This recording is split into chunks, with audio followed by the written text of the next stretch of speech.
대선이 28일 앞으로 다가오면서 정치권의 움직임이 분주해지고 있습니다. 국회 연결해서 자세한 내용 알아보겠습니다.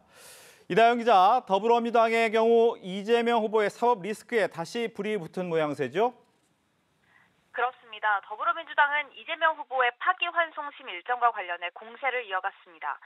서울고법이 이 후보의 파기환송심 첫 공판 기일을 선거운동 기간 중인 15일로 지정한 건 선거 개입이라고 반발하고 있는 겁니다.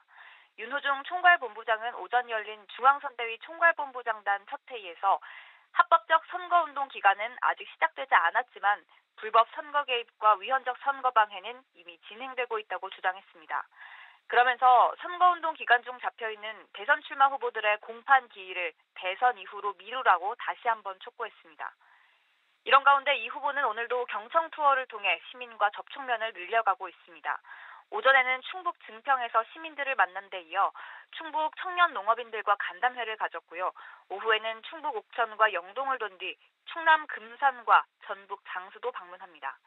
증평에서 이 후보는 시민들을 향해 가끔은 불의한 세력의 불의한 기도가 성공하기도 한다며 조봉암 선생의 사법살인과 김대중 전 대통령의 사형 선고를 언급하기도 했습니다. 이 후보는 죽은 사람도 있고 산 사람도 있다면서 이번에는 반드시 살아서 새로운 나라를 만들어가자고 말했습니다. 국민의힘은 김문수 당 대선 후보와 무소속 한덕수 대선 예비 후보의 단일화 문제가 난항을 겪고 있다고요? 네, 국민의힘은 어젯밤 김문수 후보의 요구에 따라 중앙선대위를 발족하고 단일화 추진본부장에 유상범 의원을 임명했습니다. 유 의원은 당초 오전 김 후보 측과 한덕수 예비 후보 측을 만나 단일화 회의를 열려고 했지만 김 후보 측에서 참석을 거절해 회의는 불발됐습니다. 이후 유 의원이 김 후보 측 김재원 비서실장을 만나 조율에 나섰지만 유의미한 결론을 내지 못한 것으로 전해졌습니다. 국민의힘은 오늘도 오후 2시부터 의원총회를 열고 단일화 문제를 논의하는데요.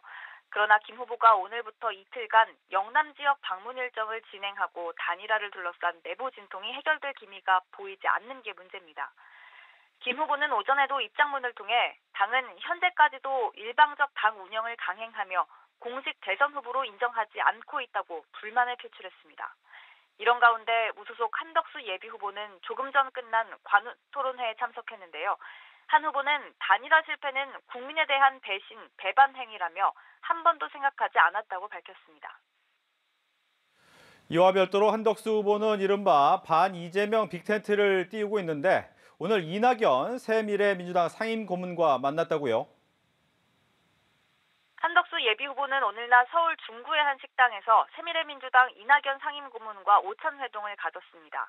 두 사람은 오늘 만남에서 헌법 개정의 필요성에 공감대를 이룬 것으로 알려졌습니다. 오찬을 마치고 나온 이낙연 상임고문은 취재진에게 한덕수 예비 후보와 헌법 개정을 통해 대한민국이 정상국가로 되돌아가도록 함께 노력할 것이라고 말했습니다. 한 후보도 국내 분열과 갈등을 막는 개헌, 헌법체제를 다시 갖추는 데서 시작해야 한다고 말했습니다. 이낙연 상임고문의 출마 여부도 주목을 받았는데 이 상임고문은 출마 준비를 계속하고 있다고 했습니다. 지금까지 국회에서 전해드렸습니다.